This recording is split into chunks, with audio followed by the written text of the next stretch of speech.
Welcome, IRSS members and non-IRSS members. Thank you for taking time out of your busy days. This is the final workshop in the Empowering Women plus Forestry, Empowering Women plus in Forestry series with an emphasis on deep learning and advanced computing. UA has worked very hard to develop this workshop series, and I think it's been a really big success with a lot of efforts from other people in this room. So yeah, this is the final workshop. We're going to look at deep learning, how deep learning models are developed, and then how they can be scaled using advanced computing resources. So for those who don't know me, my name's, I think you all know, almost all you know. My name is Harry, third year PhD candidate, and I research deep learning applications to model forest above ground biomass. And Hello everyone, I'm Yue, and I'm a research fellow, postdoc research fellow in IRS lab, and I'm working on the tree species composition estimation using the deep learning and also remote sensing data. Yeah. We will learn more in our last session. yeah, so if anyone wants to follow along with the Google Slides, QR code for that, and also the website that UA has developed that will serve as a discussion forum and resource after this workshop series is done. So if you want to get that now, there's also going to be links to that later on in the presentation. So this is going to be the structure of the presentation. We're going to do a brief introduction. UA is going to talk about women empowerment communities available at UBC and beyond.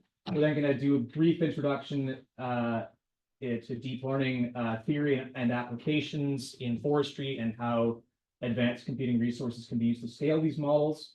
Then we're going to do a 30-minute interactive session where you can experiment with some of the code used to develop these models in Google Colab. Then we're going to finish up the presentation with some applications of these models that UA and I use in our research. And then finally, a group discussion about how you either currently use or would like to use deep learning in your research. So that's just a detailed summary of the structure. We're going to spend about 15 minutes in each segment with 35 minutes on the interactive deep learning session. So without further ado, UA is going to start us off here with the. So before I jump into the community part, so we come back to the previous sessions we have. So we can see our audience come from different their life stage. We have master students, PhD, postdoc, and so on.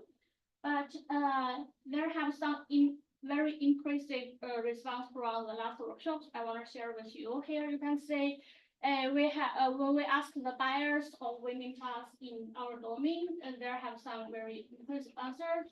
So first of all, not only women but also all of us maybe they will meet the unaware of what data is in the data science, and also lack of knowledge to process and analyze data, and also something about their not enough open data or not enough open codes, so on, and also something about focus more on the women aspect, that we have fewer opportunities and lack of encouragement and not being taken seriously as data scientists. So I want to further investigate what barriers we might meet in our domain. So I found this very interesting post. Here is a lady asked, "Oh, women in forestry, what it looks like?" So I think it's very common for us that we are not very clear of for example, how the industry like, how the academic like. So we always have something about this unsure, and also question about our capability of going this domain. And there is a very good answer, I think, here when the first lady asked a question and she responds, for example, those forgot I have the same quality as men. That and we are also, all of us are graduated from the graduate students, and also we have same quality, but sometimes we are not fully be credited as others, and they also give some suggestions, because she asked, do we need many physical power, some question like that, and she gives some suggestions. There are not only the Philip power that there are many choices we can do.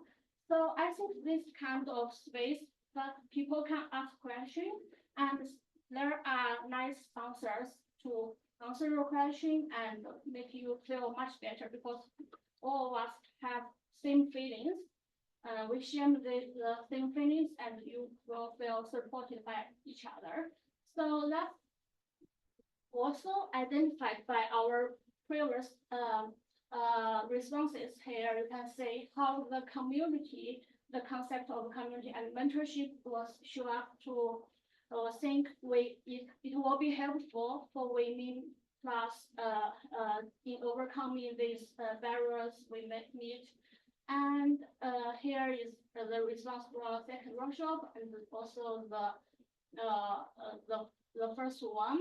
And to highlight this, and they also think the workshop like this one will be very helpful. Yeah, so we're happy. And so in the last two workshops, we not only share about the research aspect that which with Sarah and Brian share how to manage data and find data for your research, and Tommaso and Jim share how to use unsupervised learning. We also share some very inspiring scientists in different domains, like in the data science and in the AI, in the coding, and so on. So in this one, I will share some communities we have in different domains because you can say we are coming from different research topics, so there are different communities for our field. So before we start, I want to say if you are familiar with the community concept or if you have joined some community, can you share your experience, both good or bad one? How do you think it will be beneficial to your research or anything others? Yeah.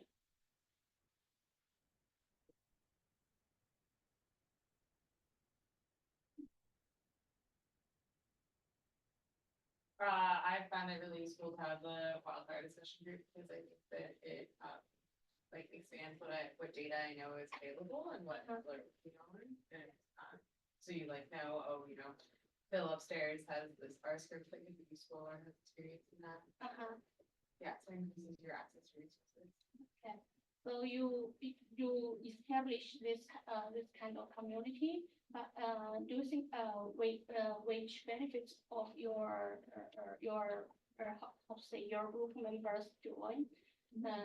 Did you say any benefit they have get from?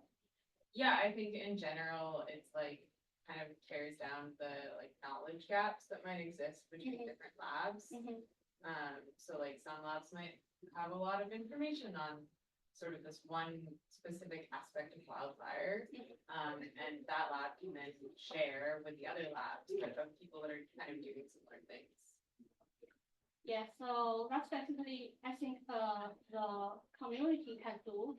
That is a bunch of people who have the similar feelings in their field, and they can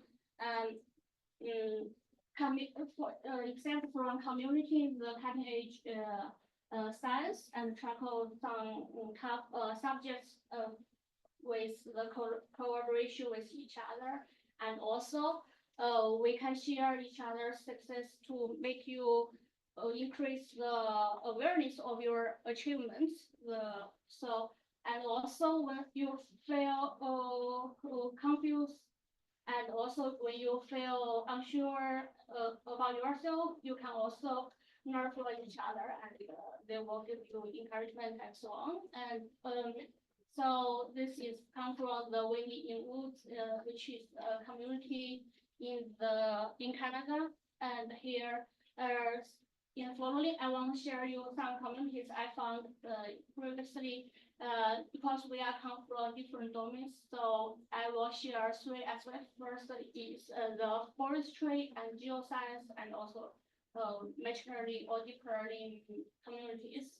The first one is women in Wood, they will, for example, share their experience in this domain, and they will have some mentorship, will provide if you are feel confusing, you can also always reach out to them. They will have also some even like discussion panels that to discuss the bears we might meet. And there also have some very fun stuff. The women in wood really know how to make fire, something like that. Yeah. And also, this is another one. Is women in forestry that also in Canada that you can say which what catch my eyes is there have some sponsors here. You can say so when you try to get involved in this community, you can also understand. Also, you can learn more about what companies in your domain. So that will be very helpful. And also the women in geospatial that by the way, the QR code in the top right, you can, if you are interested, you can scan them and learn about more about these communities. And for the women in geospatial here, you can say they, except from the events, they also provide 1 year mentorship that the mentor can come from different domains so that you can establish a long-term mentorship with them to learn from more experienced people. And they also have speakers database. So when you want to share something about your domain, you can register in this, and then you can share your knowledge and help others. And also women in machine learning, so they also have very similar structures that mentorship and profiles that to increase your awareness. And also this is not only for women, but it's high open science. So it's very normal that when you want to publish your code online but you are not very sure your code is perfect, but mostly it's not perfect. So they have something like the peer review that can help you increase your code quality. That you and you can also establish a partnership that you review code with each other, and that can improve your project usability. And in UBC, we also have some communities like the women in science and engineering, and this is for the undergraduate students. You can say they will have some senior undergraduate students for as your mentor, or they will hire some, not hire, maybe they are seeking some mentors from the industry, and to help you more clear about how the industry looks like. And also there are a bunch of other groups in UBC, and also for the graduate student and the faculty and staff, we have UBC the women in science. They also have for example, they acknowledge some very good ladies in different domains, and they also share the same quality with us. So yeah, and also if you find some issue about the equality, you can also report an issue. There have, for example, the UBC science, you can find this kind of things to support you always. And after I share the different communities, maybe you want to know after we find this, how do we keep us involved in these communities, not only for women but for all of us. If you find some communities that is benefit for your research or yourself, you can first contact them by register yourself into these communities, and they join some events, and also later on you can know some people and have some network, and you can cooperate with each other. And eventually, if you are interested, you can also become a leader in this by take some responsibilities to how to develop the community and so on. Yeah. That's basically the community part.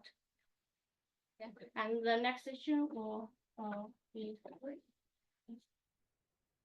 Okay, so I think everyone in this room has different experiences and exposures to deep learning. There are some people I know who are using this in their research, others who haven't used it at all before. So I hope the goal of this is to give you a general idea of how these models work. And then for those of you who may be interested in potentially implementing some of these methods later on in your research, I think this will be a good starting point to determine whether or not this is a good fit for what you're working on. Okay, so I also want to note, I'm not going to talk about the theory too much about how these models are developed, but if you are more interested, I strongly recommend this textbook. It provides a lot of good descriptions, and it also provides code, Python code alongside the description, so you can easily implement different aspects of the theory, which I think is really nice. So we have this general umbrella term of artificial intelligence, which for the purpose of this presentation, we can define as a technique that enables machines to mimic human behavior. So one example we could think of that's very common like that is if we had images of cats and dogs, basically teaching a computer to distinguish between those two images. And then of course you could apply this to many different tasks, like classifying tree species in forestry. Then within that bubble, we have machine learning, which is a subset of AI which uses statistics to enable machines to improve over time, given more examples. So the most simple example of this is something like simple linear regression. But this also includes modeling approaches like random forest or k-nearest neighbors.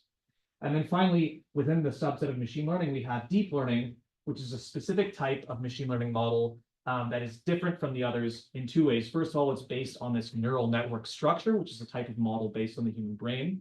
And secondly, the deep aspect of it, these models are orders of magnitude more complex than classical machine learning models like random forest. So another way to think about this is the sort of requirements for these different types of models. So if we look at this a little small here, but if you look at this graph here, we have on the x-axis, the number of samples in our data set. So for a classic forest data set, we might have something like 200 sample plots. And then on the y-axis, we have model performance. So something like accuracy or R squared or RMSE. And we can see with models like linear regression, after we increase the sample size to a certain volume, the performance of our model will eventually plateau fairly early on. However, with more advanced machine learning models that are optimized to derive complex patterns from large data sets, such as random forest, these models will continue to improve given increasingly larger number of samples until eventually they will also plateau. Deep neural networks are perhaps the type of modeling approach that allows us to extract the most information from a very large number of samples. So this is sort of a theoretical graph and is not necessarily supported by strong empirical evidence, but it does sort of highlight the differences in these models with regard to maximizing the use of large data sets. And we can also look at different relationships. So for example, we could look at the model complexity, right? As we have increasing model complexity, if you just keep adding parameters to a multiple linear regression, eventually, you're going to reach the peak amount of explanation your model can offer. However, with deep neural networks, we can add millions, billions, and even trillions of parameters that can capture nuanced patterns in the data and continue to improve performance. But with all this data and model complexity, we also require additional compute resources. So that's another x-axis we can put on this graph here. After you throw, a certain number of CPUs at a simple linear regression, you're eventually going to reach the maximum number of possibilities. But because neural networks are so complex, what we've seen so far with models such as those developed by OpenAI is that we just keep throwing larger and larger volumes of computational resources at these models, we can keep getting higher performance. So the most fundamental unit of a neural network is the neuron. And we can actually think of this in a sort of simplified way, something that we all learn fairly early on in our education, which is y equals mx plus b, simple linear regression. So we have that sort of response variable, y, or we're going to call it an output here. We have slope, which in the case of deep learning is called the weight. We have an input parameter, so x, this could be Depending on the type of data we're working with, it could be a pixel in an image, it could be a word, it could be the amount of light reflected, captured by satellite, so on and so forth. And then we also have the bias or the intercept if we're talking classical regression. So we can summarize this whole equation here as being one neuron, and this neuron contains two parameters. It contains the weight and the bias. So a sort of course, neural networks are comprised of many, many parameters, so we can expand this simple model into, we have, say, for example, one input value or sequence of input values, and those feed into multiple of these neurons here. And we can visualize the interconnectedness of these neurons with these red and blue lines, which symbolize positive and negative relationships. So for example, when the second neuron has a negative slope when predicting an output from the input here. So this brings us to the artificial neural network. This is a type of machine learning model that has been implemented for quite a long time, actually, I believe since the 1960s. So it's been around for quite a while now. And this had been used for different tasks, but it didn't really perform too well because it's relatively simple. It's basically, combined interconnected simple linear regressions. But we can see here that we have a sequence of inputs feeding that are interconnected to a single layer of neurons that then feed into an output. And all those have derived weights and biases that are represented by the colors of these lines. So that's an artificial neural network. A deep neural network is when we have two or more layers of neurons. So they become significantly more complicated than the artificial neural network. And this is what we have today with things like convolutional neural networks and models like ChatGPT developed by OpenAI. So this is a very, very simple example, because if I were to visualize, a billion parameters, it would be impossible to see. But that gives you a general idea of the structure and dense interconnectedness of these models that give them their capacity to generate accurate predictions. So if you are interested in implementing a deep neural network for your thesis project or for a later job you might have, hello. Yeah, we're just doing the workshop now. Yeah. Please join us. So there are two sort of requirements that you absolutely need. You need a very large data set, and this sort of qualifier large sort of depends on the task you're doing. But for example, a very common CNN might be trained on the ImageNet data set, which has 1 million samples. But we're going to talk about overcoming that limitation of large data later on in the presentation. So you need a large data set. And then you also need a neural network architecture that you're going to use, that you're going to train on this data set. So training any machine learning model, but specifically deep neural networks, is an iterative process where we pass the model through the data, we get that model to generate a prediction, and then we evaluate the quality of that prediction using what's called a loss function. So loss functions in the case of classification might be something simple like the overall accuracy. In the case of something like regression, it could be root mean squared error or the mean average error, something like that. There's many different types of loss functions that depend on the task we're doing. So neural networks are trained iteratively, where we pass what's called batches of data through the model. So one epoch, or one training iteration, is defined as the model passing through the full data set. So if we have, say, 100 samples, we have we would have a batch size of 25 samples, and we would iterate through 25 sample increments until we pass through the entire data set of 100 samples, and that would be one epoch. And so we would train the neural network for, let's say, 100 epochs, or in this case, just 10, in this simple example. And if our model is learning useful patterns in the data, that loss, in other words, that the performance of the model would improve over time. So if we're looking at a loss function like mean squared error, we'd be trying to minimize that number.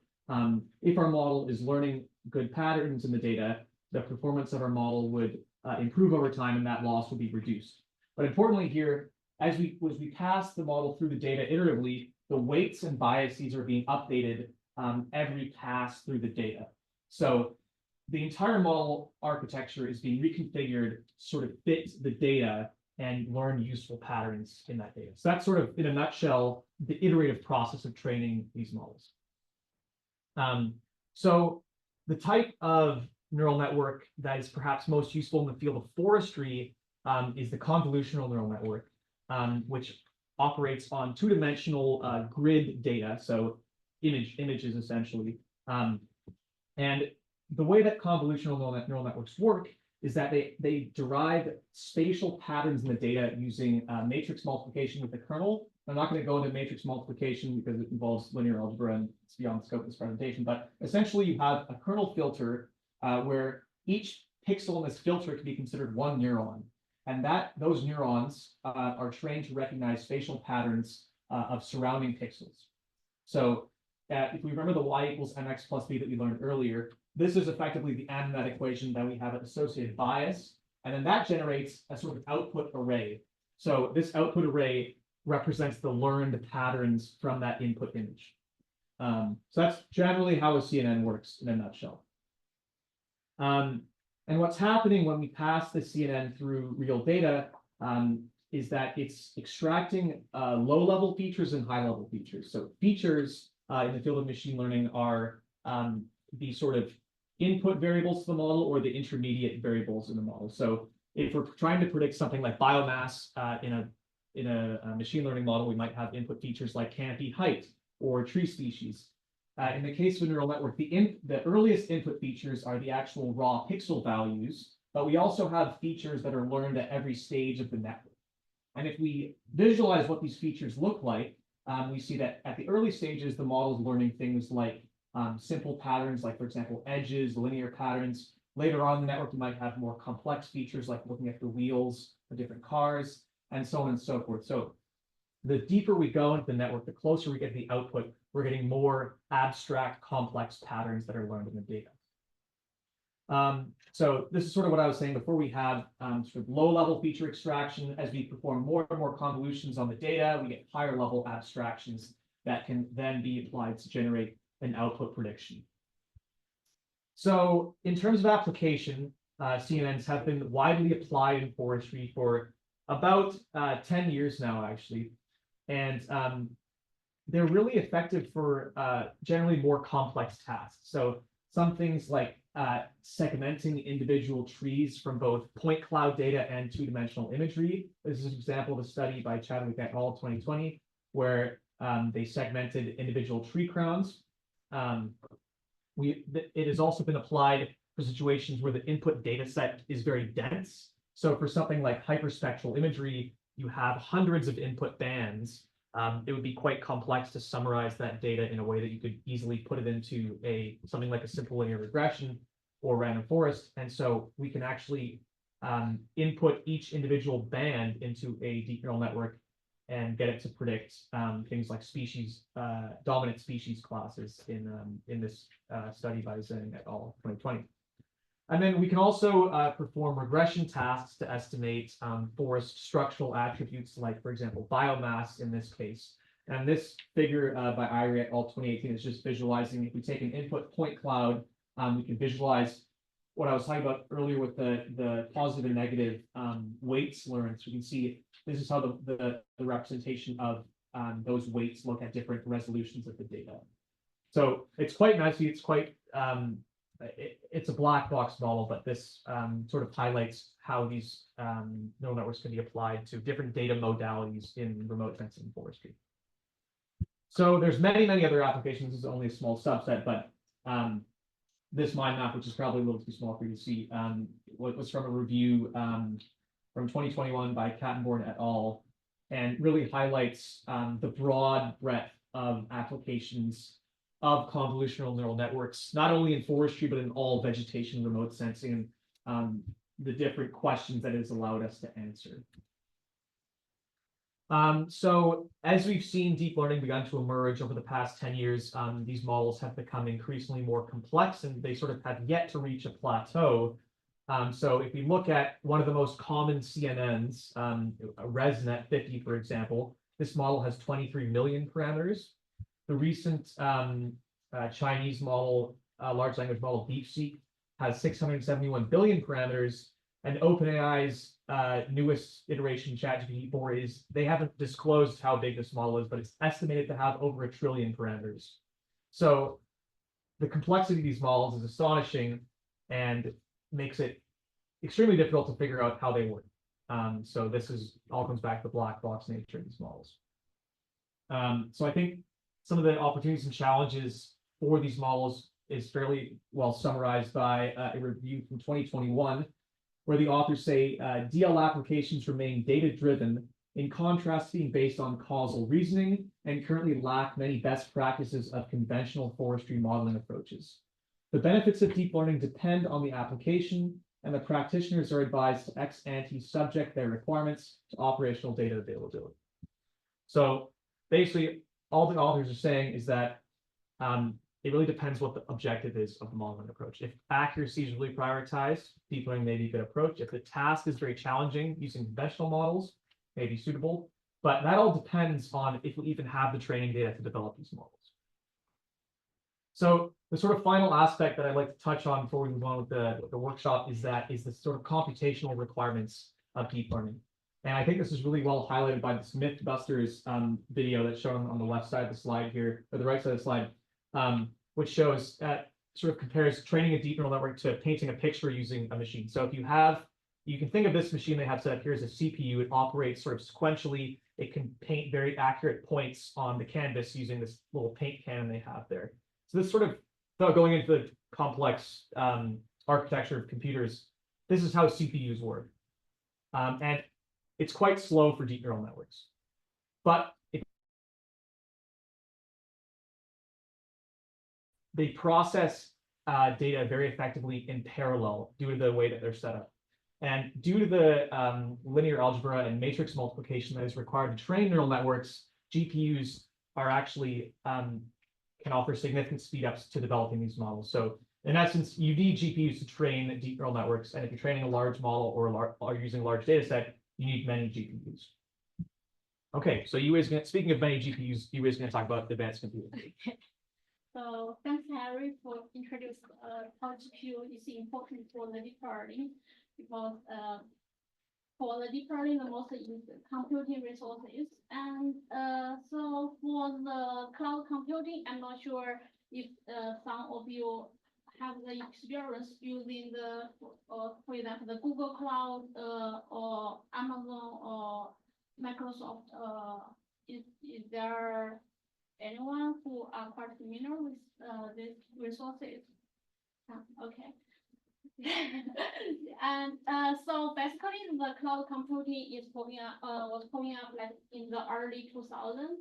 The idea is you can access these computing resources by the internet instead of using your own PC or your workstation. So at that time, this idea is quite like science fiction, that you can access these resources without owning them.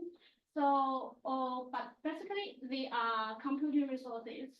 And for the cloud computing or high performance computing, it's like, for example, you are renting in an apartment instead of own a house. You don't need to have the ownership of it, or you don't also have to maintain the supercomputer. So you just when you need it, you just require it from these computing resources.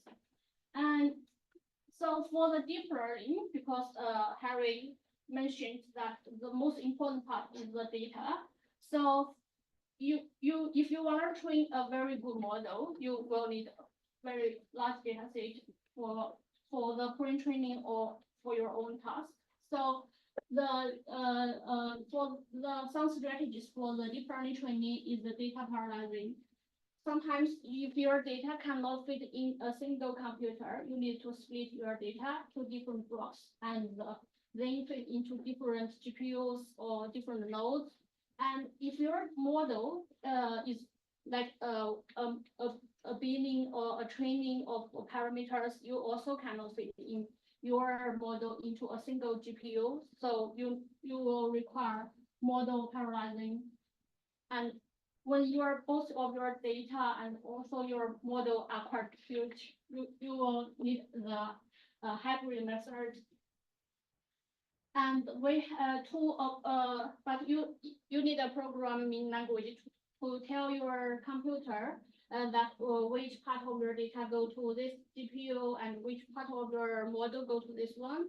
So we have some libraries like the cuPlus that help us to allocate the memories of the GPUs and help us find out the right memory of your data should go in or your model should go.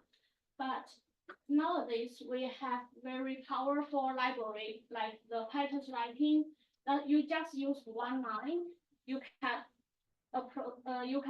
access the multiple GPU. For example, if you want to train on 8 GPU, you can just tell the trainer that you use 8 devices. That's all. Then you can have multiple GPU training on for your model. And if you have you want to use four nodes and on each node you want to use 8 GPU and you can just say the number of nodes is 4. So it's quite simple and approachable. And also for the model parallelizing, you can also just specify the strategy to the distributed data parallelized shared, and that's all. So for the benefits of using the multiple GPU, you can say there this is a 7-layer combination, and while we're using this is the running time, we're using 1 GPU, and this is this is 1 GPU, and this is 4.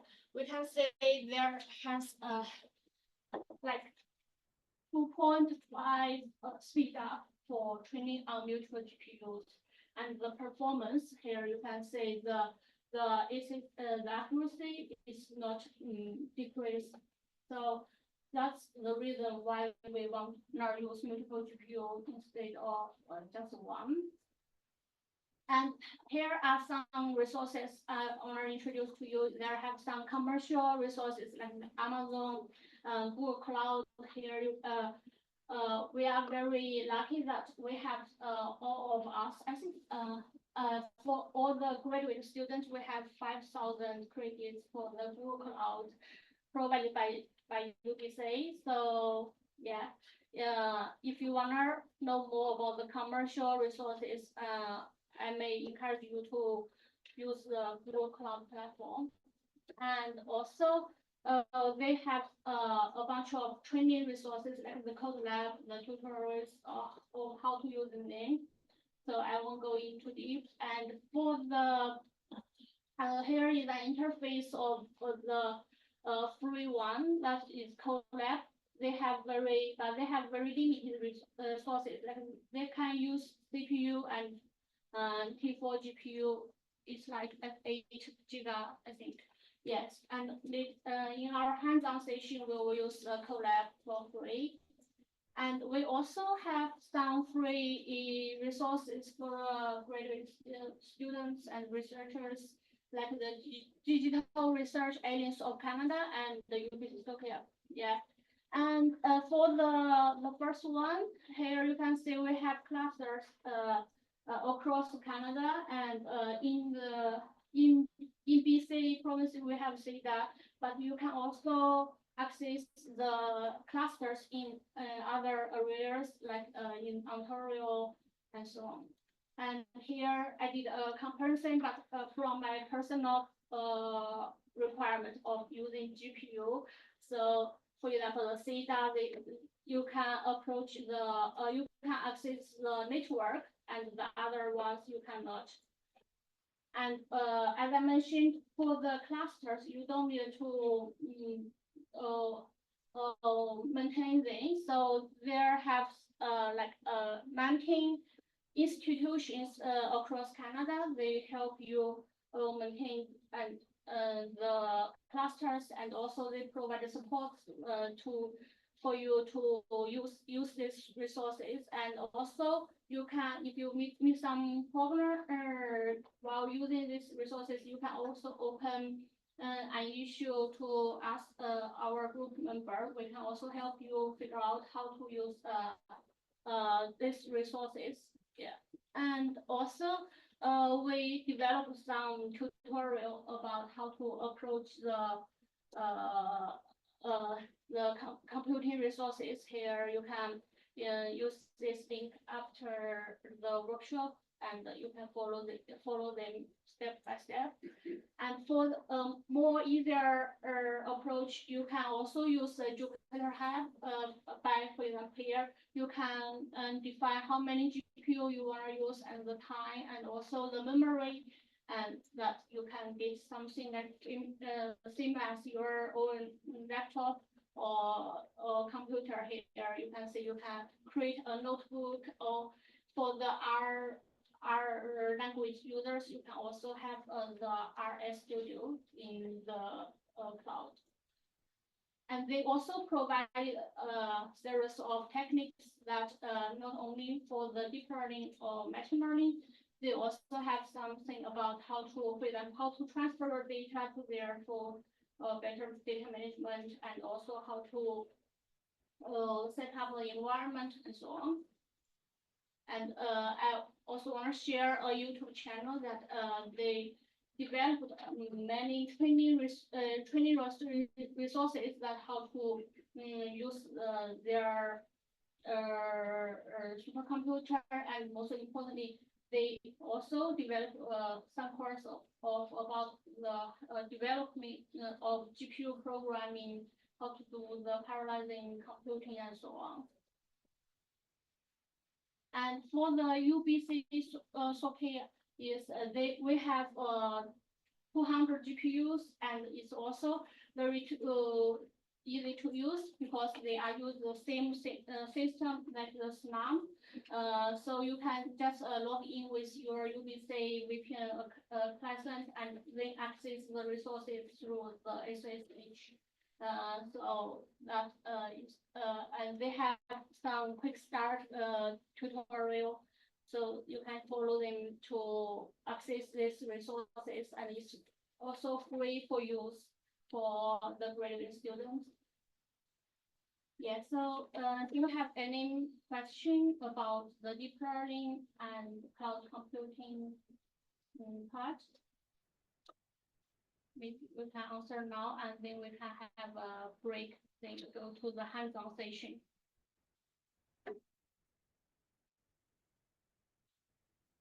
Welcome.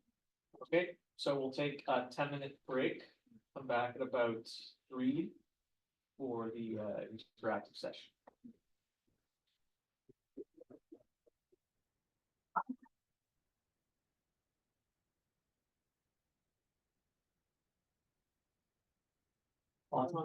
Max.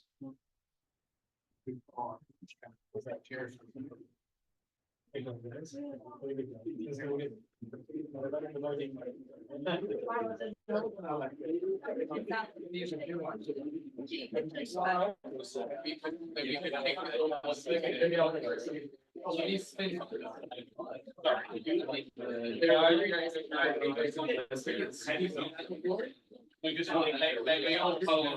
Sit here and then we do that. Yeah.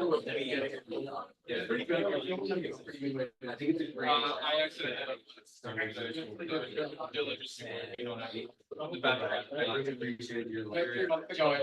never mind. Why? Yeah. Yeah, my laptop is really it was like, you again. I mean, that's the, I think that's.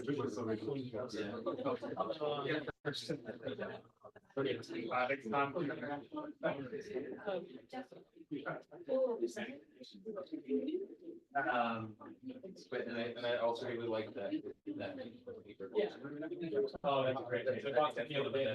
that's great. Yours. That's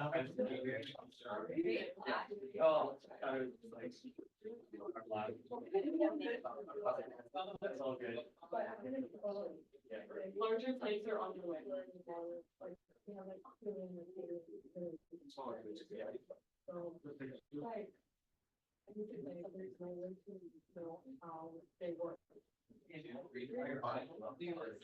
I'm great, by the way.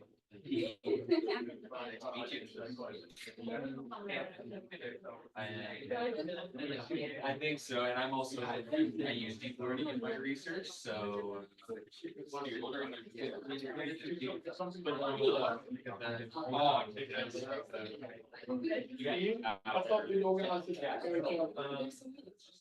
Well, I mean, I'm already maybe glad it's.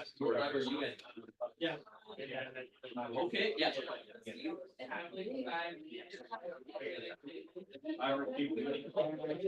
Tomorrow, Wednesday.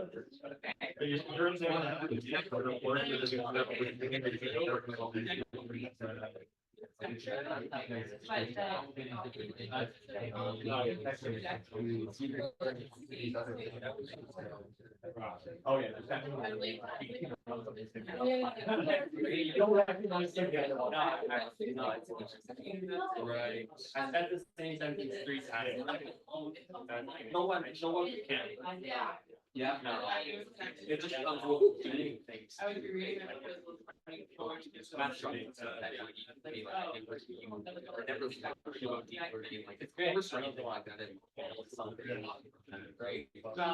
I suppose you can say you're in the central time to the business. Oh, yeah, you were that. I'm saying like it's a change from something. I do be going. Maybe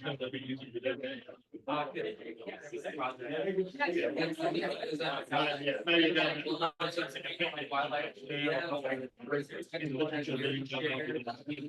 Other than that, yeah, I got too a lot of serious stuff.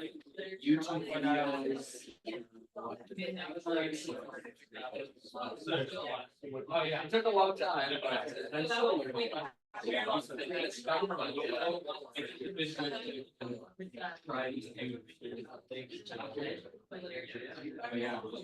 that now.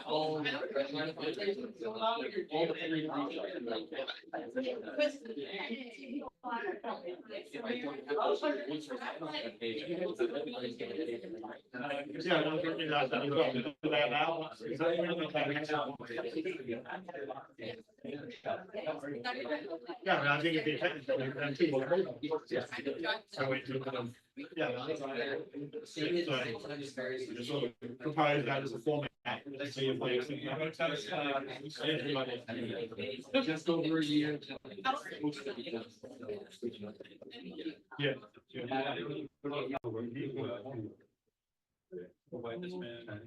Email literally anyone.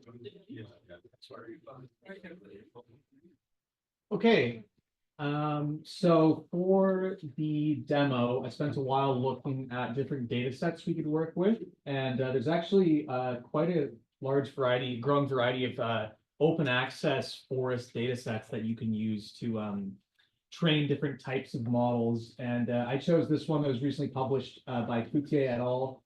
2024, which they developed a data set of 23,000 tree crowns individually hand delineated, which is an incredibly large set. So very impressive. And they published it all online with accompanying orthomosaic and drone LiDAR data. So it's a very incredible data set. I highly recommend checking it out and reading their article here. We're going to be working with a subset of this data set today. So this is from a sort of mixed wood forest located in Quebec. And this is the orthomosaic we're going to be working with right here. So this is just a true color composite, red, green, blue. And the task that we're going to do today is classifying tree crowns as either coniferous or deciduous. So this is a visualization of the segmented tree crowns that were segmented by hand. And so we're going to take each of these segmented crowns, clip that to an image, and then try to classify whether that crown is coniferous or deciduous. So it's a fairly simple, basic task, but I think it's a good demonstration of the capacity of CNN. So I think everyone here is in fact forestry, but these are the four species. Actually, no, there's a couple people who aren't. So these are the different species of trees we're going to be working with, located in this mixed stand.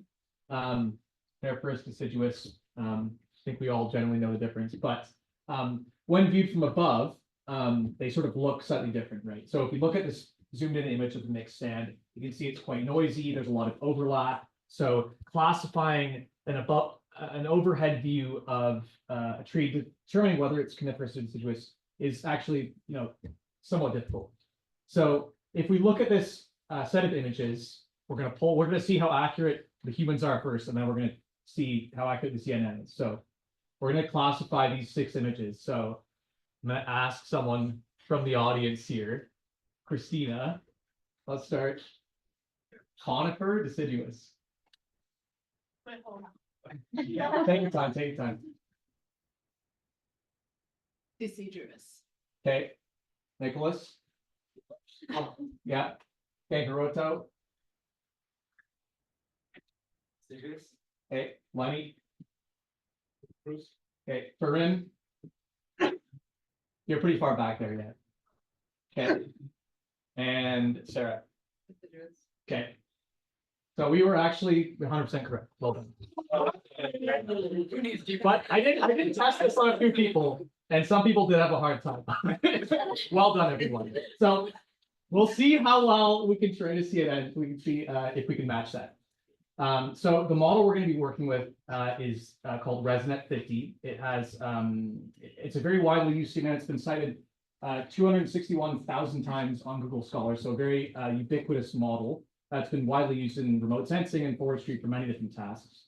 And so this is just a general summary of the architecture. So we have an input image. We're actually down sampling this image to 256 by 256 pixels, because that's the resolution that this model was designed to work with. And as we increase the resolution, the number of pixels in the images can dramatically inflate the computational resources we need to train the model. So we're doing it in a relatively simple way, but as we'll see, this is likely to be sufficient. So if you want to participate, you can go to this link. Can people actually see that link? Yeah? Okay. And then maybe you could send it in Slack as well. HTT. So maybe you can also through website. I mean. Yeah, I'll zoom in here. LY. Zoom, enhance. Enhance. Oh, I'm already on. Maybe you can. Oh, well, I think it's easier if they can just type it. Is it not? Oh, here we go. Okay, is that working for people, or do we need, would we prefer a QR code? My favorite. Yeah. It's the collab, right? It's Google Colab, yeah. We're in? You don't need to. Get out of here. All right. Okay, we're gonna do it here. Okay, so we're installing executable file. Okay.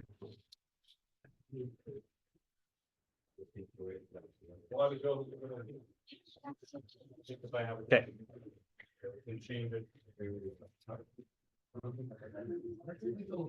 All right, we all like a live coding demo. Okay, so for those of you who haven't used Colab before, it is interactive Python notebook. So we're going to start by installing the required packages we need, which is this PyTorch Lightning package that Yue was talking about earlier. This is a relatively simple deep learning library that sort of abstracts away a lot of the otherwise verbose code needed to train these models.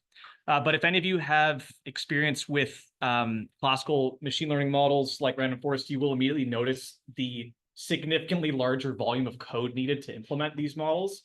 So, and this is as concise as we could make it within reason. So that's sort of an important caveat in this development. And in my personal experience in learning how to use these models, it does require a somewhat deeper knowledge of whatever programming language you're using to implement it, whether it be R or Python. So are people following along here? We installing the package, installing the libraries? Thank you, Brent.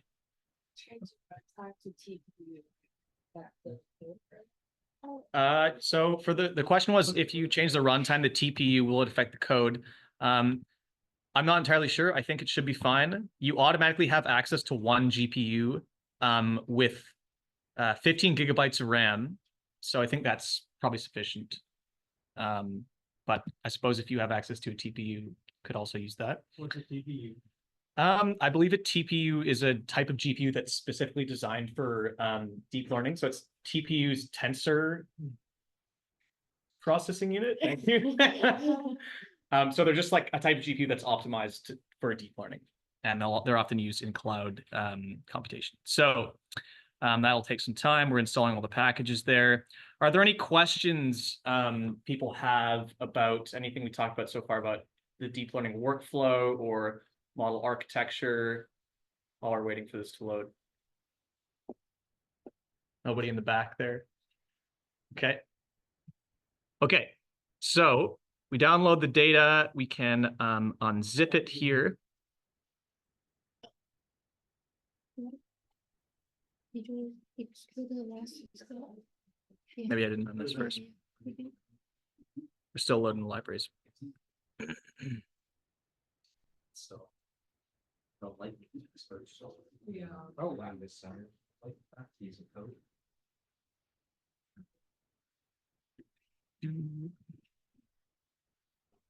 Things are slow. Yeah. Back of yours doesn't have a. Okay, there we go, Ren. Oh, mine doesn't have, his has a cat? All right, okay, they're loaded now. We're good. Okay. Takes a little bit of time.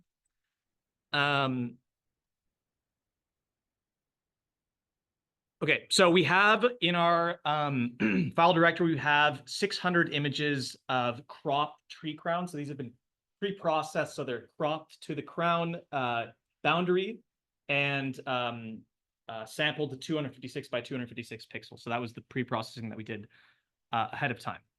So when we're doing a basic sort of image classification task in deep learning, we need sort of these two data set factors. We need our sample data set of images, which I just described as we already have.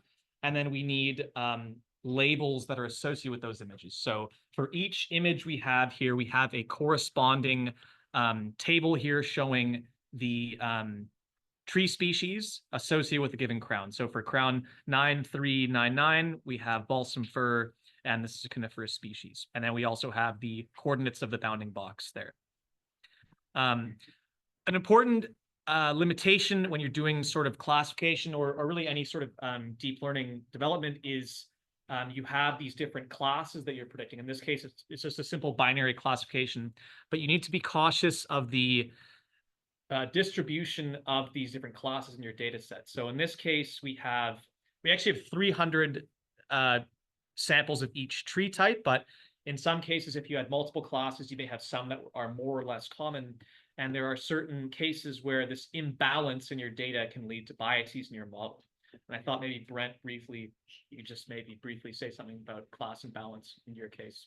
Yeah, so I work with deep learning and classifying tree species from remotely sensed data. And oftentimes in real world scenarios, we're not going to have this nice, neat data set where we have even number of samples across the entire data set, right? So in my example, I have a large proportion of my data set is dominated by black spruce. So let's say I have 10,000 samples of black spruce. My sample for something like paper birch is going to be maybe a quarter of that, maybe even less. And so it becomes a very big challenge when we're starting to process this data, and there's lots of different techniques that you can use to do this. I don't know if you're going to go into that at all, but you can do these things like data augmentation, or you can do under or over sampling and things like that as well.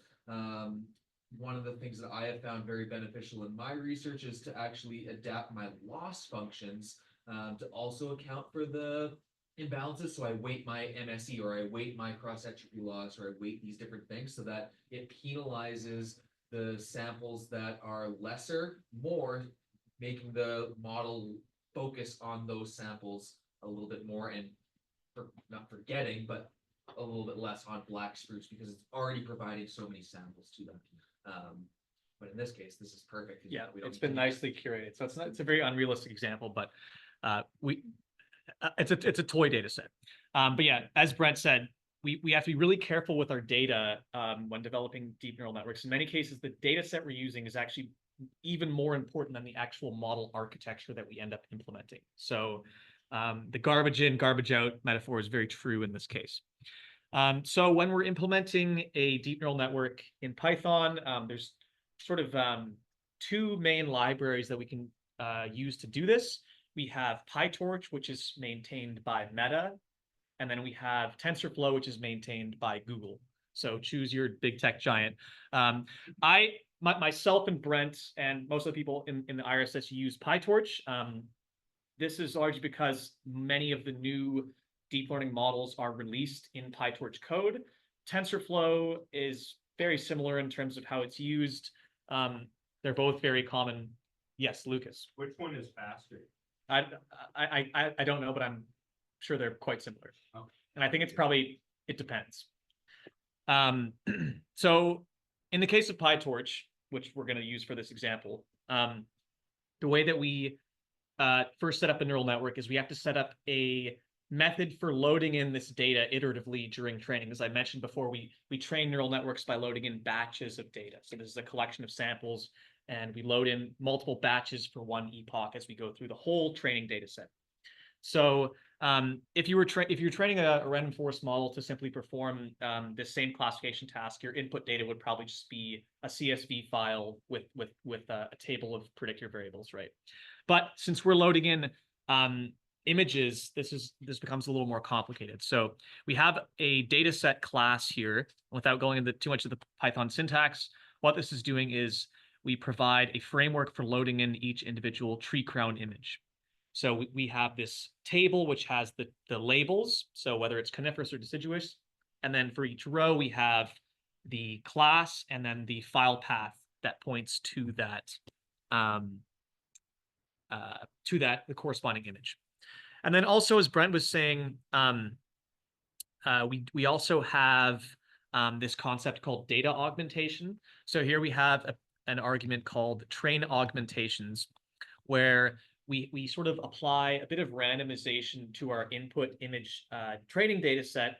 And we do this to sort of help limit overfitting in our model. So I think most people are probably familiar with the concept of overfitting, but it's essentially where the neural network or whatever machine learning model you're working with begins to memorize the data instead of learning useful patterns that can generalize to new samples. So we can perform data augmentation to help reduce the risk of overfitting. And in the case of image data, this means doing things like rotating your image or adding some noise by randomly sort of adding pixel values, or cropping different aspects of the picture. And finally, what we're doing in this data loader is just ensuring that our image is 256 by 256 pixels. PyTorch augmenting it for you, just with that argument? Or that's all? So that is a custom argument that I wrote. Okay. PyTorch, I'll point out, we're going to get to the actual PyTorch function to apply the augmentations to that image. Good question, though. So we then move, so that's basically the framework we have. We have this tree crown data set. That's our general framework for loading in one tree crown example. But in deep learning, we sort of have these large data sets. And when we have our full data set, we split it into three subsets that are used to develop the model. So we have the training data set. These are all the examples that we're going to show the model to teach it the patterns in the data. We then have the validation data set, which we use concurrently with the training data set to establish when the model training needs to when the model training should be stopped. So as we'll look at later on, we can as we update the model weights and biases, the parameters of the model iteratively during training, we can track the performance on that validation data set, which is not being used to develop the model. And as we can see, the validation data set will begin to decrease. And as soon as it starts increasing, we can see that overfitting is occurring. So we'll stop training there. Liam asked about the data augmentation functions in PyTorch. In PyTorch, the augmentations are part of this module called transforms, and you would input, you could basically create a list of these augmentations that you want to apply. And so in this case, we have horizontal flip, random rotation between -90 and 90 degrees, and then randomly resizing and cropping the image. So we basically create this another PyTorch class, or this is PyTorch Lightning class specifically called a data module, where we basically just create 3 of these tree crown data sets for the training, validation, and test data. And we actually divide these data sets using some common split proportions that are quite common in deep learning, where we have 70% of our data used to train the model, 15% for validation, and 15% for test. Now, what I've also added here is I've just printed out the shape of our input data to the console here, so we can see that our input image is 3 bands times 256 by 256 pixels. So that's sort of the shape of the input data going into the model. Are there any questions about the data aspect? Yes, Tommaso. To what point do you think you should stop augmenting the data? Because you can have a bunch of different transformations you can apply. Are you going to apply 10? Are you going to apply 5? Like, when would you think you should stop? Yeah, that's an excellent question. Yeah. So I think it's fairly agreed upon that you need to apply some form of data augmentation, but based on my exposure to literature, that sort of varies by study. I think you sort of start with a pretty small amount, like maybe just rotating the image, or like what we've done here, resizing it. And then if you find that's insufficient, you can start adding more. Yeah, James. And sorry if I missed it, Harry, but with that augmentation, is that applied on every sample within your training data set, or is it then applied within like a subsample, or? Yeah, so every individual image we load in the training data set would be augmented. So we would apply that randomization every epoch to each sample. So if we have sample, 76, we load it in for epoch 1, we might rotate it 70 degrees. Then for epoch 2, we'll rotate it, 3 degrees or something like that, right? So it's getting a slightly different view of the data every epoch, and that enhances training outcomes. Importantly, though, we're not applying these augmentations to the validation or test data sets. Those will remain static because we want to get a good model assessment on sort of original data. Any other questions about the data? I think it's also worth noting that like this concept of data augmentation is part of a broader concept called regularization in deep learning, where regularization is basically a collection of methods and techniques that we use to counteract overfitting. So another form of regularization that's really common is called dropout, where we basically take individual neurons in our network and we assign each neuron a probability of being set to 0 each epoch. So in doing so, we have this sort of we're randomly turning off sections of our model each training epoch, and that also sort of prevents the model from memorizing or deriving sort of less useful patterns in the data. So, yeah. If like there's a certain number of times that a neuron is 0 and it's better, does it ever drop the neuron? Or do you always have the neuron like?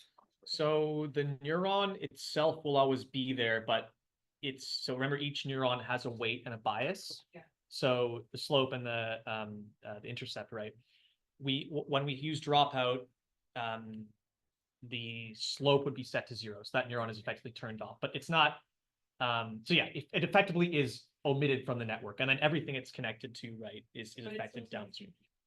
It still takes compute power, yes. And it's random too. It's not like it's always this one that gets dropped out. So you drop 50%, it's just a random 50%. Yeah. Good question. Okay, so the next sort of ingredient we have, as I mentioned before, deep learning is all about the data and the model architecture. So we have the data aspect set up now. Now we're going to look at the model architecture. So this also takes the form of a Python class. In this case, we're using this PyTorch Lightning framework, which builds on the base PyTorch framework. And here we have a class we've called CNN.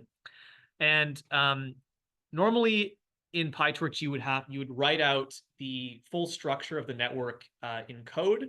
But because these models have become so complex now, the code needed to build the model architecture is often quite long, hundreds of lines long. So we're going to sort of skip that part today, and we're actually just going to import the code from this library called Torch Vision, which is a really useful library. I think Hiroto's had some experience using it, so we can maybe hear your perspective on it in a sec here. But Torch Vision is basically a library that is a companion to PyTorch and has a bunch of really common CNN architectures that are sort of pre-built and ready to use. So instead of writing all the code out each individual layer of the network for something like ResNet, we can just import the whole ResNet architecture that we can just plug into our script. And not only can we do that, we can actually import the pre-trained weights, or in other words, model parameters from previously developed versions of that model. So for example, ResNet was trained on this data set called ImageNet, which contains over 1 million image examples, each of which is labeled. So this version of ResNet was trained to identify images of like cats and houses and cars and things like that. So we're going to repurpose that training information to train the model to classify tree crowns now. So Hiroto, if you wanted to just maybe give a brief summary of your experience with Torch Vision, if you want, like, Torch Vision? Yeah. You've only used it a little bit, but I'm curious what you're. All you have to do is specify the number of layers. It's like a single line. Yeah. Implement common deep learning architectures. Yeah, so it sort of makes a lot of these models a little more accessible and easier to use. So for example, for Hiroto's, when he's just starting his master's, we were able to get this YOLO model going with only about 10 lines of code. So it can dramatically simplify the amount of code needed and makes these models more usable and more approachable. So we're going to run this block, and without going into too much detail here, we have different methods, which are the built-in functions for this model. So we have a training step, a validation step, and a predict step. So these correspond to those different data sets I was talking about earlier. And the reason that we need these different operations is because the model is doing slightly different things when it passes through different data sets. So when the model passes through the training data, it's going to perform what's called a backward pass through all the layers and neurons in the model and update those parameters to better fit the data. In contrast, for the validation data, it's not gonna change any parameters after going through that data. It's simply generating a prediction that we can then apply to the loss function, which in this case, we'll talk about that in a sec, but it won't update any of the weights of the model for the validation set. And then finally, we have a predict step where it will simply generate output predictions which will later be used to test the model. And the final aspect of this model setup class is what's called the optimizer. And this is basically the algorithm that is used to update the parameters of the neural network. So we have many different types of optimizers, and these deal with sort of more complicated math and linear algebra, but it's basically the formula you're using to adjust the sort of knobs of your model. Yeah, and then finally, we also have what's called the learning rate. And this is what determines sort of what configures the optimizer to how significantly to adjust, to make adjustments to the model parameters. So if you have a really large learning rate, it will make really big adjustments to those knobs. If we have a really small learning rate, it'll make more fine-tuning minor adjustments to those knobs.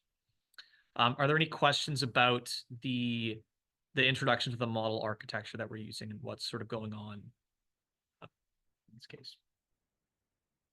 Okay. We also have, in this case, we call it the criterion, but this is basically the loss function. A lot of code will often refer to it as the criterion. And this is basically what we're using to evaluate the performance of our model. So in this case, we're using what's called the binary cross entropy loss, which I'm not going to explain how that works, but it is a common loss function used for binary classification tasks, which is what we're doing here. And one thing that's really nice about PyTorch is that they provide really good documentation explaining how a lot of these more arcane, complex deep learning concepts work. So we can sort of initialize our model here, where we will load it onto the GPU and then pass one example image through it. So I think another really important concept in deep learning is that whenever we're doing any sort of training or inference with these models, it's really important that both the data and the model need to be on the GPU. So when you're using PyTorch or TensorFlow or whatever, you have to often, in many cases, explicitly tell Python, okay, we're going to move this data to the GPU. And then when you're done with the data analysis, and you have to move the data back to the CPU. So a large component of initially learning how to use these models is transferring the data between these two different devices. But for the PyTorch lighting, you don't need to do that anymore. Yeah. And that, yeah. So what Yue said is that, yeah, for PyTorch Lightning, it sort of handles this in the background for you, but it's important to understand that that is happening. So we can then basically print this architecture that we're using to console, and we can, it's all a bunch of gobbledygook, but we can see here, sort of get an idea of what's happening in the model here. So if we look at the very first layer, conv1, we have two-dimensional convolution happening here, where we have 64 of those convolutional filters that I mentioned. And then we have other parameters that define how these convolutions are applied, such as the stride and the kernel size. So then we have a bunch of other layers. We can see how the data would sort of flow through this model until we get to the end. And we get to an output sort of function that generates the predictions. So across all of these layers, we have many, many neurons that amount to approximately 23 million individual parameters that will be adjusted during training. An important aspect of classification when we're developing deep neural network models is that the model does not output the actual predicted class itself, but it outputs the probability that a given sample belongs to a class. So if we look at these initial predicted probabilities, they're mostly sort of the model's mostly predicting 50% for each class. So if you look at this is 46%, this is 49%, so on and so forth. And this sort of makes sense because we're starting training, as I mentioned, with a version of this model that was trained on general imagery. So the images of houses, cars, cats, and dogs. So if you expose the model to things like the top of a tree crown, it's probably not very familiar with that. So it's just going to assign it a 50% probability because it has no exposure to this type of data yet. So then we can instantiate the tree crown data module that we created earlier. We instantiate our CNN model, and then we can use some other code to sort of log this training as it's happening. And we finally create the PyTorch Lightning trainer class, which will handle the sort of iterating through the model and the data to update the parameters of that model. So in this case, we're going to train this model for 10 epochs. In many cases, a sort of common sort of initial number of epochs might be closer to 100, but because this is a simple example, we're just going to do a shorter training iteration. So as we initiate training, we can see, oh wait, okay, all right. So as we initiate training in the next cell here, where we do trainer.fit, and then we're providing the trainer with the data module that we specified earlier. And PyTorch Lightning will print out some information about our model. So here we see we have 23.5 million parameters. This is the loss function we're using. And then we can also see that PyTorch Lightning has detected that we do have one visible GPU ID 0, that is being used. So and we can see it provides us with a nice little progress bar telling us how long each epoch will take approximately. So while that's going on, does anyone else have any questions about model architecture, the training process, or the code? Maddie? Using like different functions to think of your data, how does that exactly play into this? That's a great question. So I can't say I know a ton about classification loss functions because I only work in regression, but I think Brent has a little more. Do you want to answer that question, Brent? Yeah, so your loss function is basically how your model is being trained, right? So like if you, as an example, when I guess when you're learning to be an adult, your parents put you through this training process, and everybody has a different parenting style, right? So that parenting style is like your loss function. And so in the classification world, we often use cross entropy loss, which is something that is commonly used. I use it quite often, and then you can add multiple loss functions together to start to learn these different nuances of your model. But basic, if you want to just do a basic classification, I highly recommend using the cross entropy loss. And what that does is it looks at the probability of that class. It doesn't look at the class prediction itself. And it says, okay, here's the probability of this class, and here's the label. Where's that aligning with this, right? So it tries to then improve that probability of that class being predicted. Does that make Yeah. sense? And then all these other different loss functions that you could implement would do something very similar. Categorization of like this type of data, another parameter that's kind of fuzzy. Absolutely, yeah. It's sort of you would probably try 2 or 3 and see which one works best for your data, which is unfortunately the case for most hyperparameters. So we would consider the loss function to be one of many hyperparameters. Another example being the learning rate or the batch size or the dropout we use. So there's unfortunately, to my and Brent's frustration, there are very, very few one-size-fits-all approaches in deep learning. It's often it's so dependent on the nature of your data set. So you really just have to run a lot of experiments and see what works. And then can I just add one more thing? I Yep. think it's worth mentioning as well that a lot of these deep learning models are very specifically trained on 3-banded imagery or 1-banded imagery as well. So trying to manipulate that to work with your data set and things like that sometimes comes with having to update loss function or updating the parameters or the architecture of the networks and stuff like that. But oftentimes the best place to start is to just run the simplest model that you can. Because if you get too complex, then it's just, why did this actually work, right? So it's just best to just start simple, use a pre-trained model, use the cross-entropy loss classification. Yeah, good point. Okay, so in terms of diagnosing your model, like in terms of overfitting and thing, I think this might be the most important tool. This is what we call the learning curve. So on the x-axis, we have the number of epochs. So remember, one epoch is a full pass through the training data set. And then on the y-axis, we have the loss. So in this case, it's this cross-entropy loss, but this could also be something, if we were doing regression, it would be mean squared error or any sort of loss function. So we can see in orange here, we have the validation loss, and then in blue, we have the train loss. So naturally, the performance in the train data set is better than the validation data set because this is the data that we're using to actually tune the model parameters. So this gap here between the validation loss and the train loss is what's called the generalization gap, right? So if we had a validation loss that was exactly the same as the train loss, that model perfectly generalizes to new data, unseen data. But we can see here that there is some degree of overfitting happening in our model.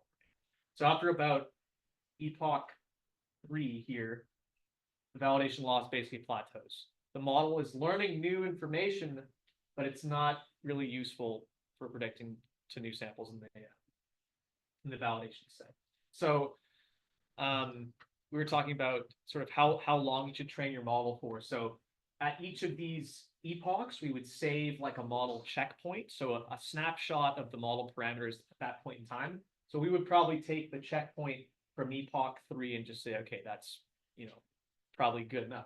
Brent was showing me a paper today where they trained the model for 700 epochs and it plateaued at like 200, but they were taking the checkpoint from all the way over here at epoch 700, which is likely resulting in overfitting because they're letting the model run way too long and potentially learning patterns that aren't necessarily generalizing well to new data. So I think if there's one thing you could take away, it would be the importance of looking at learning curves. You can watch YouTube videos of people who know way more about deep learning than I do, and there's a lot you can diagnose about how your model is performing just based on this graph alone. So yeah. Any questions about learning curves before we move on here? Okay, so the next step is we're going to apply our model to that test data. So this will be sort of the independent evaluation of the model performance. Every deep learning application should ideally have these 3 data sets, and we need the test data set to get this independent view of the model performance. So after applying the model to this subset of 87 or 90 tree crowns, our model was able to classify 80 out of 90 crowns correctly. So not quite as good as the group of people in here, but still pretty good, especially for only 10 epochs. So we can see here, we can look at the confusion matrix here to see it appears that there were several conifers that were misclassified as deciduous trees. But overall, pretty good performance. And then another useful tool we might do if we were trying to figure out what was going on with our model, why is it making these mistakes, would be to visualize the samples that it classified incorrectly. So we've set up some code to do this here. And we can see the examples of trees which were classified incorrectly. So this is kind of interesting because if we look at some of these crowns, I would say these are pretty clear images. However, if we look at some of these other ones, like this one, for example, that's pretty blurry and not that easy to tell, really. But at the end of the day, it's very, very difficult to understand why a neural network is making a certain decision due to the black box nature of these models. Okay, so UA is going to talk a little bit about hyperparameter tuning and how we could sort of further optimize these models to perform better and generalize better. So before we start this session, maybe I can talk about our result. It's like 0.89, but considering its binary classification, so originally we already have 30% of chance of being pretty correct. So for this one, the overall accuracy, even though it's very high, so you also need to always check the, like Harry said, we need to check the wrong classified imaginaries, so that to check how our model performs. So do not just look at the accuracy.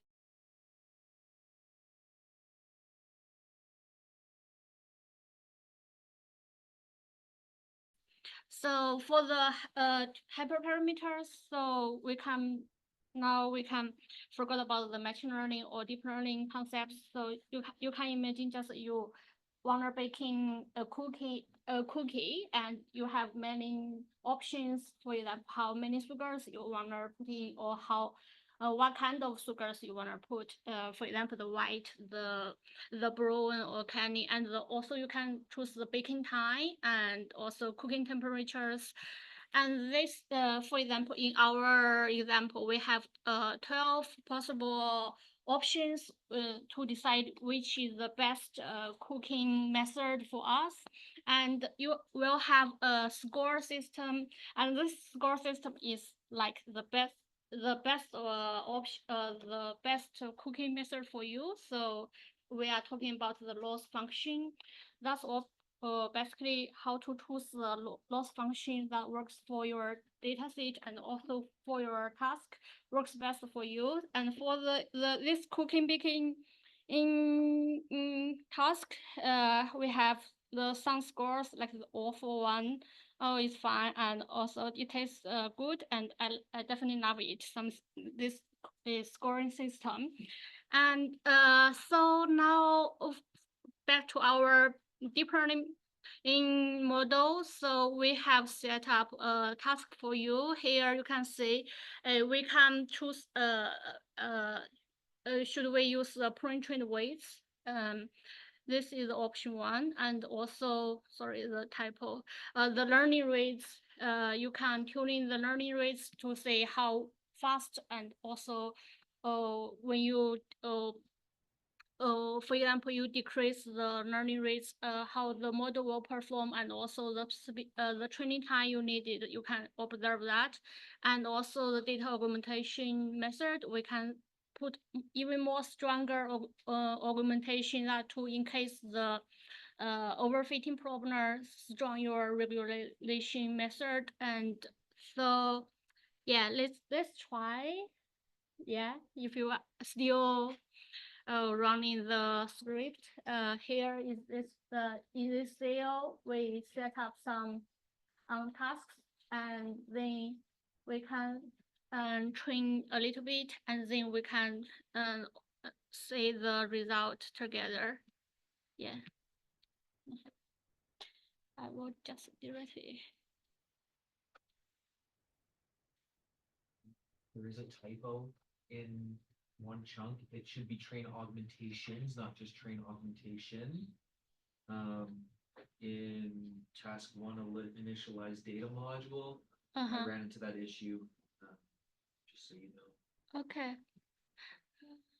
Oh, It's yeah. underlined with a red squiggly line, so you should be able to see it, but it should just have an S at the end of train augmentations. Okay. Mhm. But also, you didn't actually use the train augmentations in the code. So, yeah, no, like even if you pass stuff, like the code didn't do and like didn't like. actually You apply to mean train log. the first train function? Like in the data loader, like in the, Yeah, you're right. Yeah. We didn't actually use it in the end. Yeah. So, yeah, in the first That's it. train, yeah. Yeah, in the first one we didn't use, but we have initialized. I think we have initialized some the data augmentation, right? Yeah, we can add this one in the hyperparameter tuning section. Yeah, we can also compare it. Wait, I cannot click. Maybe just use the mouse. Okay.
Okay.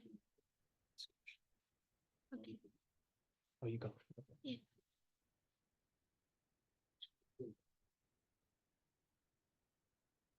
Okay, sure. Okay, so hopefully we have already have some result, and here you can see the simple the tensor board of our first run. Here you can see in this this is the epoch. I will skip this one.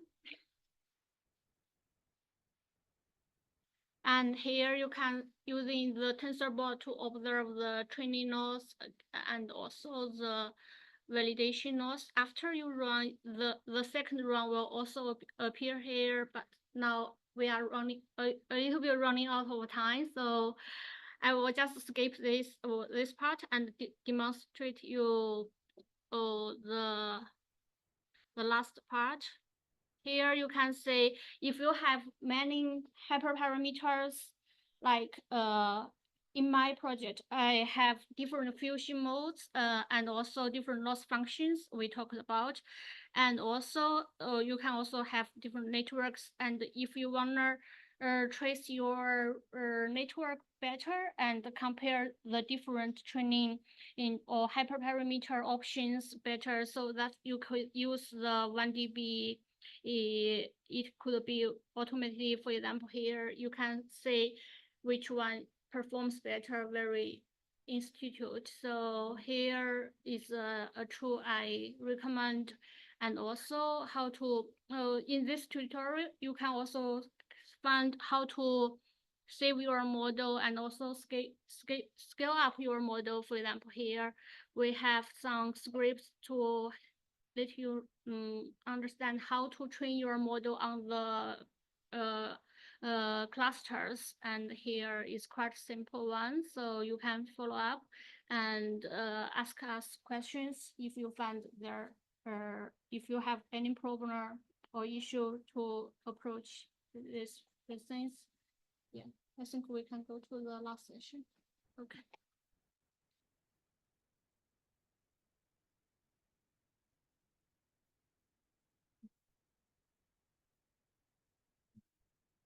About research.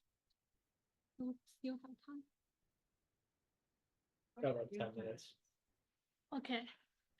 You can start with your first. Maybe we can very quickly.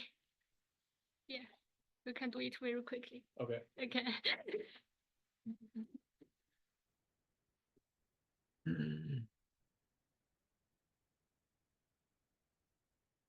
Okay, so some of you are already familiar with this, but my thesis is focused on applying deep neural networks to extract information from airborne laser scanning point cloud data. This is a very dense data format. We have point clouds with thousands of individual points. So the theory behind this research is that we can use deep learning to extract more meaningful information and patterns from this rich data structure and generate more accurate forest biomass estimates. So point cloud data is a very detailed, rich representation of the forest and already serves as a way that we can generate accurate biomass estimates. We would extract, we would go into the field and measure trees in these sample plots, as we can have quantifications of the biomass density in these plots. So top left, we have 331 tons per hectare. We might have 75 tons per hectare, so on and so forth. And we can develop relationships between the point cloud data, for example, looking at height metrics like the average height or the canopy cover of different plots to estimate the biomass of these different units of forest. So the conventional way that we would do this is to summarize this point cloud data in the form of LiDAR metrics, as I mentioned before, things like mean height. And this would basically convert this rich 3D data representation into a series of one-dimensional numbers. So we're dramatically reducing the richness of our input data. So this is just another example of the general biomass modeling workflow with LiDAR, where we'd have this rich point cloud. We reduce it to a collection of statistical summaries. We plug those into a model, and then we can get an above ground biomass or AGB estimation from that. My research proposes the use of a deep neural network, as we have discussed in this workshop already, to extract information directly from the raw point cloud data and generate biomass predictions from that. So each of these points has XYZ coordinates that go into the model to generate the prediction. So there's many different model architectures that we can use to do this. One of these that I've explored in my research is the dynamic graph CNN, which converts the point cloud into a data structure consisting of nodes and edges, where each point is connected to its neighboring points with these sort of edges. And then we can perform convolutions, as I've described before, on these nodes and edges of this network to extract both local features representing local neighborhoods of points and global features representing the sort of higher level structure of the point cloud.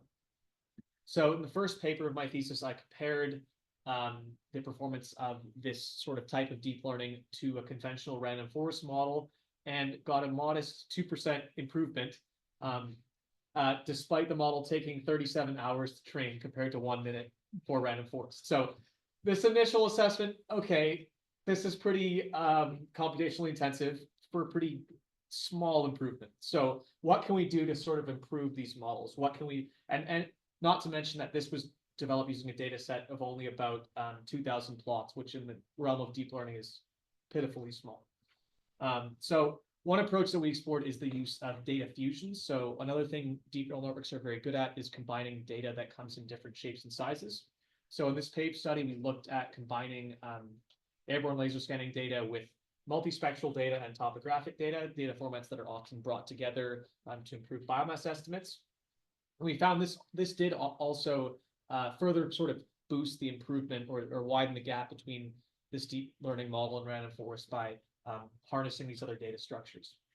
Another thing that we looked at in this area of research is the use of self-supervised learning, where as a sort of pre-training step, we expose the model to a very, very large data set of samples that we don't have biomass values for. So the same type of data, we're looking at the same plot size and everything, except we don't have biomass values. So I took a sample of 500,000 point cloud plots, passed this through a full training session of the model with a sort of pretext task of predicting LiDAR metrics of these plots. And this gives us with similar to a pre-trained model like the CNN we used earlier in the workshop, where that model was trained on ImageNet, whereas this model was sort of pre-trained to predict LiDAR metrics. Then we can take that pre-trained model and apply it and start with those pre-trained weights and biases and fine-tune that model on a much smaller data set to predict biomass. And so far with this, I've achieved much better results. So I think going forward, things like self-supervised learning and other approaches to deal with small data are going to be necessary to advance deep learning in the research space of forestry. Okay. So I'm using also the LiDAR point clouds and the Sentinel imaginary to do the tree species composition estimation.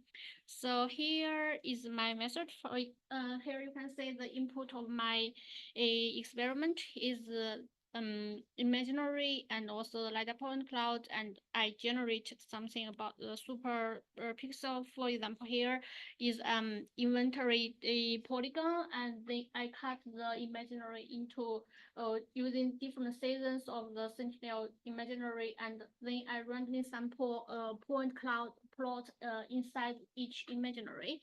And then for the imaginary data, I was using the unit, and also for the point cloud data, I was using the point next. And then for the features, the intermediate features I generate from both streams, I was using multi-scale feature extractor to fusing the features learned from different streams. And lastly, to do the classification of the tree species composition. And here is the result. Here you can see compared to the result of only using the imaginary, the fusion mode was improved like 3%. Yeah. Yeah. But it's much better than only using the point cloud mode. And so the imaginary data, especially you have many different seasons, it could be provide some seasonal variations of how the different species looks like different. This kind of feature will help improve the performance. Yeah. And something I want to share is I cannot run my model on the local machine because it just has one GPU. So I compare my model using on the cloud using the cloud computing using different training strategies I mentioned before. The DP is data parallelizing and the DDP is distributed data parallelizing. The difference between them is the data parallelizing, they will accumulate all the grades on different GPUs together and then back forwards. But the DDP, they will first calculate the gradients on each GPU and do average operation of the all the GPUs, so you can see how the runtime was speed up by using different training strategies. So except using the multiple GPU is also very important to use different training strategies and also the data parallelizing strategies. Yeah, so yeah, that's basically what I'm doing my research. And also now if you have any question about our research and how to using the deep learning model, you can ask. Yeah. Yeah.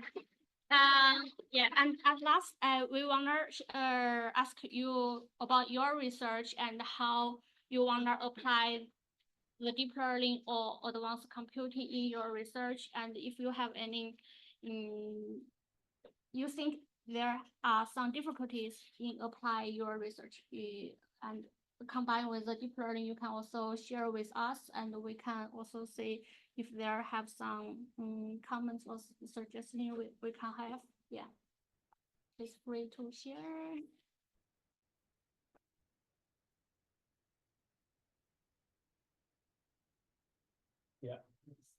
So I'm using 3D convolutions to detect moose. And like you said, there's class imbalance, which is a huge issue.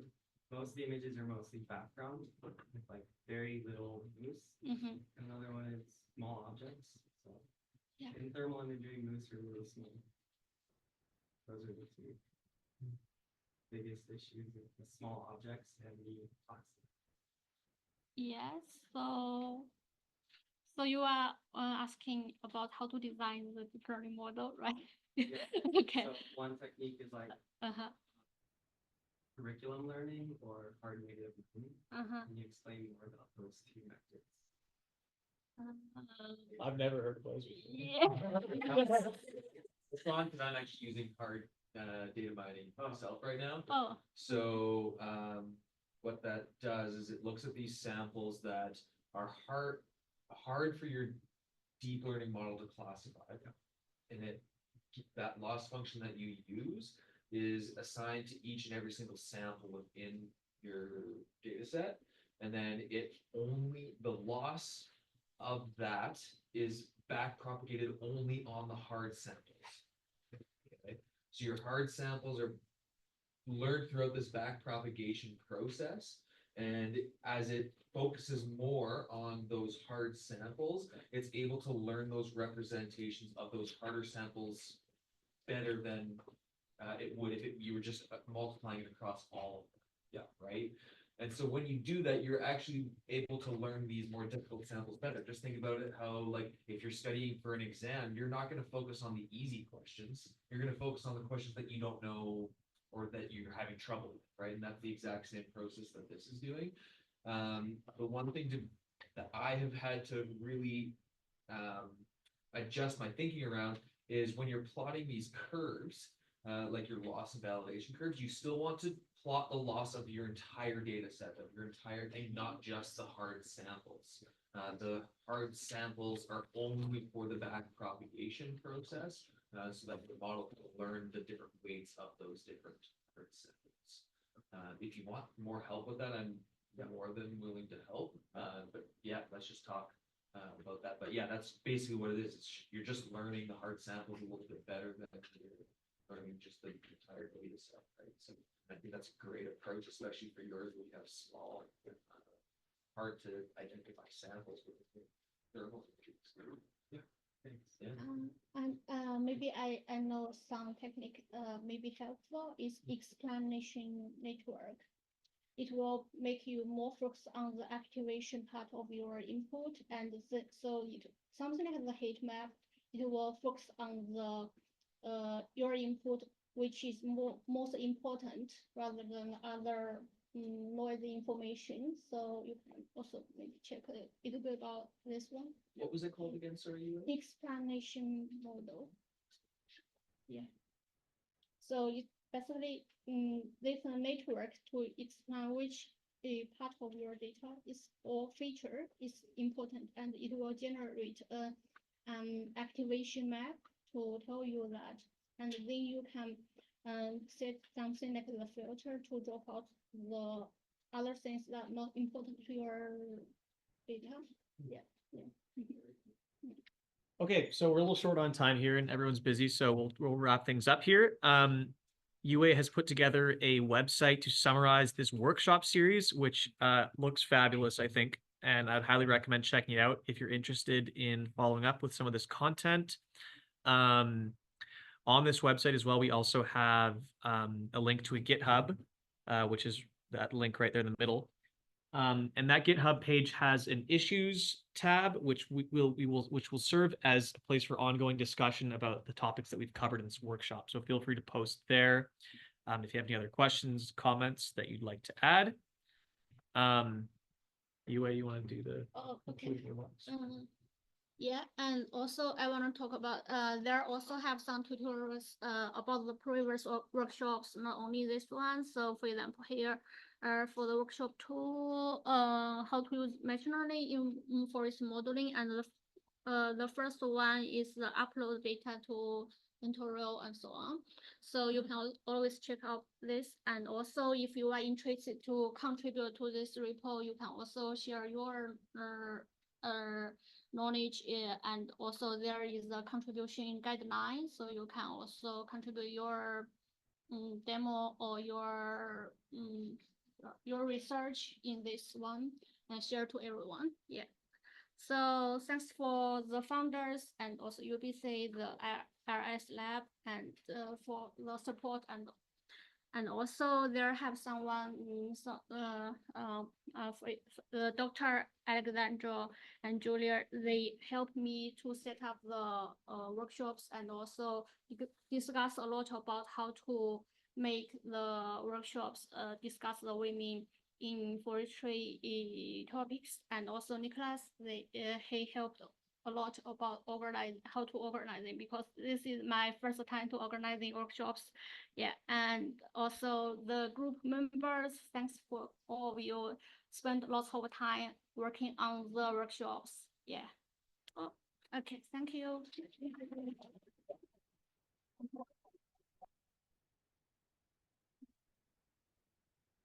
And please feel free to grab some food.